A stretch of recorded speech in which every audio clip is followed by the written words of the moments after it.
दोस्तों नमस्कार। उत्तर प्रदेश की विधानसभा के गठन होने के बाद मंत्रिमंडल बनने पर उत्तराखंड के किन किन लोगों को उत्तर प्रदेश की सरकारों में मंत्रिमंडल में काम करने का मौका मिला, इसकी दूसरी कड़ी में आज हम उत्तर प्रदेश की 5वीं विधानसभा के चुनाव संपन्न होने के बाद 26 फरवरी 1969 को जो सरकार गठित हुई और जिसका कार्यकाल 26 फरवरी 1969 से 4 मार्च 1974 तक रहा, उसमें मैं आपको बता दूं कि उत्तराखंड से कौन कौन लोग मिनिस्टर के रूप में किन किन लोगों को काम करने का मौका मिला।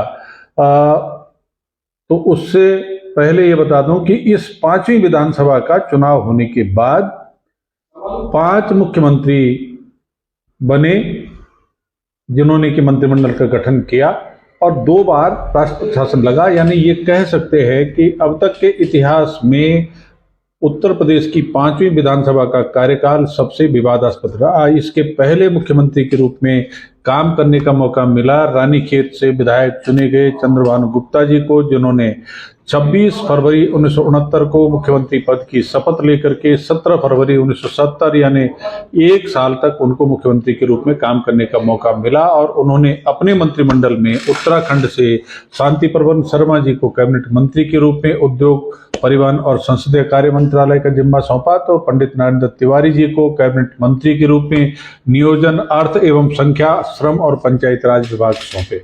डूंगर सिंह बिष्ट जी को उप मंत्री का दर्जा मिला और उनको खाद्य रसद, पशुपालन और समाज कल्याण मंत्रालय मंत्री से संबद्ध किया गया। चंद्रमोहन सिंह नेगी जी भी उप मंत्री बने और उद्योग विभाग सौंप करके उनको उप उद्योग मंत्री से संबद्ध किया गया।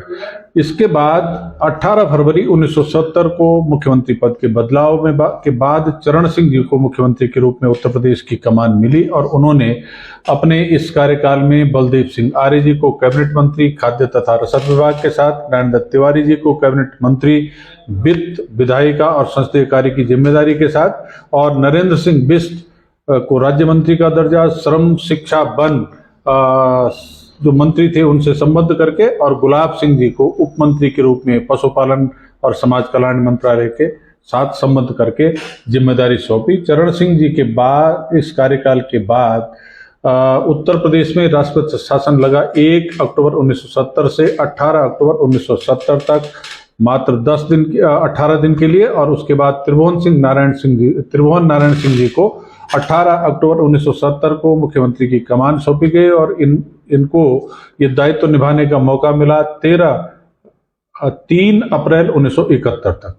3 अप्रैल 1971 तक इनके मंत्रिमंडल में शांति प्रबंध शर्मा जी उत्तराखंड से कैबिनेट मिनिस्टर रहे। विद्युत, विधायिका और संसदीय कार्य की जिम्मेदारी इनको दी गई। डूंगर सिंह बिष्ट उप मंत्री रहे और इनको वन मंत्री से संबद्ध किया गया।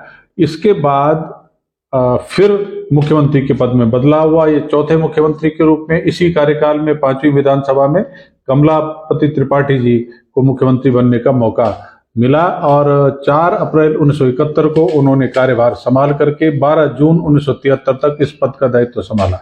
उनके साथ उनके मंत्रिमंडल में उत्तराखंड से पंडित नरेंद्र दत्त तिवारी जी को कैबिनेट मंत्री और भारी भरकम विभाग के साथ वित्त, बिक्री, कर, सिंचाई, विद्युत, श्रम और आबकारी जैसे विभाग मिले। बलदेव सिंह आर्य जी को कैबिनेट मंत्री का दर्जा मिला, उनको सामुदायिक विकास की जिम्मेदारी मिली। नरेंद्र सिंह भंडारी जी को राज्य मंत्री का दर्जा मिला, वित्त, संसदीय कार्य, वन एवं प्रवृत्ति विकास की जिम्मेदारी के साथ। और गुलाब सिंह जी को उप मंत्री का दर्जा मिला, संसदीय कार्य, सूचना, वन और वित्त से संबंधित मंत्रालयों के मंत्रियों के साथ संबंध करके। फिर इसी कार्यकाल में लगा राष्ट्रपति शासन 13 जून 1973 से 8 नवंबर 1973 तक। और राष्ट्रपति शासन खत्म होने के बाद हेमवती नंदन बहुगुणा जी को उत्तर प्रदेश का मुख्यमंत्री पहली बार बनाया गया। हेमवती नंदन बहुगुणा जी उत्तर प्रदेश के मुख्यमंत्री बनाए गए और हम उनको उत्तराखंड के रूप में गिनते हैं कि उत्तराखंड के मूल निवासी थे। लेकिन उन्होंने 1952 से लेकर के और 1973-74 तक जो विधानसभा के चुनाव लड़े वो उत्तराखंड से कभी नहीं लड़े।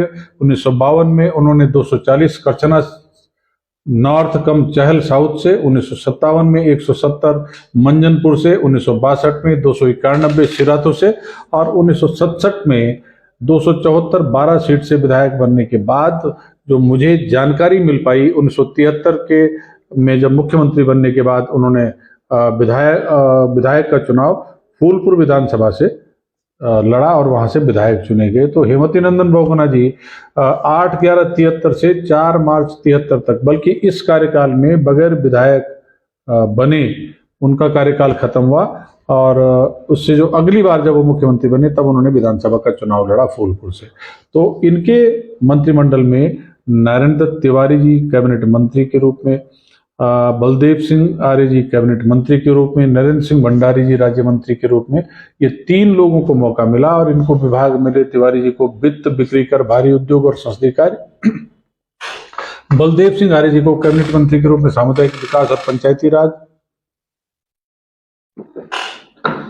और नरेंद्र सिंह भंडारी जी को राज्य मंत्री के रूप में प्रवृत्ति विकास और मुख्यमंत्री से संबंध उनको किया गया। तो ये 5वीं विधानसभा में 5 लोग मुख्यमंत्री रहे और 2 बार राष्ट्र शासन लगा। 6ठी विधानसभा का चुनाव फिर 1974 मार्च 1974 में संपन्न होने के बाद 15 मार्च 1974 से इस विधानसभा का कार्यकाल रहा 26 जून 1977 तक, 3 साल का, और इसमें 2 मुख्यमंत्री रहे और 2 बार राष्ट्र शासन लगा।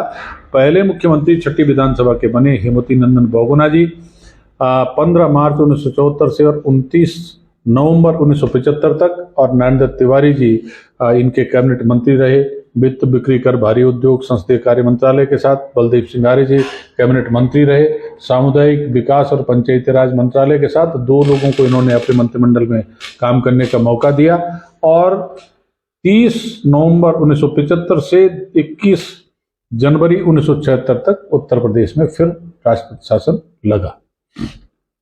इसके बाद पहली बार मुख्यमंत्री बनने का मौका मिला पंडित नारायण दत्त तिवारी को 21 जनवरी 1976 से और 30 अप्रैल 1977 तक। इनकी कैबिनेट में बलदेव सिंह आर्य जी कैबिनेट मंत्री, सार्वजनिक निर्माण, खाद्य, रसद और सूचना विभाग, शांति प्रबंध शर्मा जी कैबिनेट मंत्री, सहकारिता और गन्ना विकास के साथ। नरेंद्र सिंह भंडारी राज्य मंत्री, वित्त, प्रवृत्ति विकास, पर्यटन और परिवहन के साथ।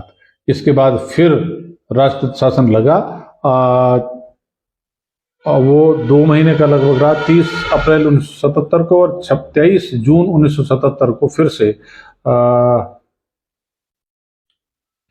चुनाव के बाद 7वीं विधानसभा का गठन हुआ। राम नरेश यादव पहले गैर कांग्रेसी मुख्यमंत्री उत्तर प्रदेश में बने और इन्होंने अपनी कैबिनेट में शोभन सिंह जीना जो पहली बार विधायक बने, कैबिनेट मंत्री की जिम्मेदारी दी, प्रवृत्ति विकास मंत्रालय दिया। काजी मोहम्मद मोहिउद्दीन साहब ये राज्य मंत्री बनाए गए और वक्फ तथा कारागार मंत्रालय की जिम्मेदारी इनको सौंपी गई। 2 लोगों को मौका मिला।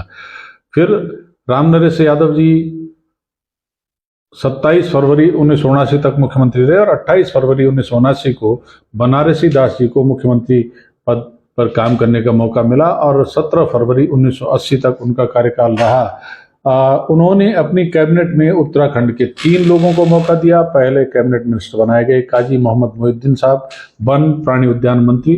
शिवानंद नौटियाल जी कैबिनेट मंत्री बनाए गए, उच्च शिक्षा और प्रवृत्ति विकास मंत्रालय के साथ। और गोविंद सिंह मेहरा जी राज्य मंत्री बने, पर्यटन, वन, पर्यावरण मंत्री से संबंध करके।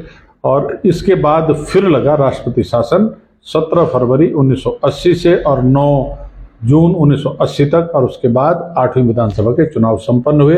7वीं विधानसभा तक की जानकारी हमने आपको दी और अगले एपिसोड में हम आपको देंगे 8वीं विधानसभा से लेकर के 13वीं विधानसभा तक कुल 6 विधानसभाओं की जानकारी। तो आप सबका धन्यवाद। जय हिंद, जय उत्तराखंड।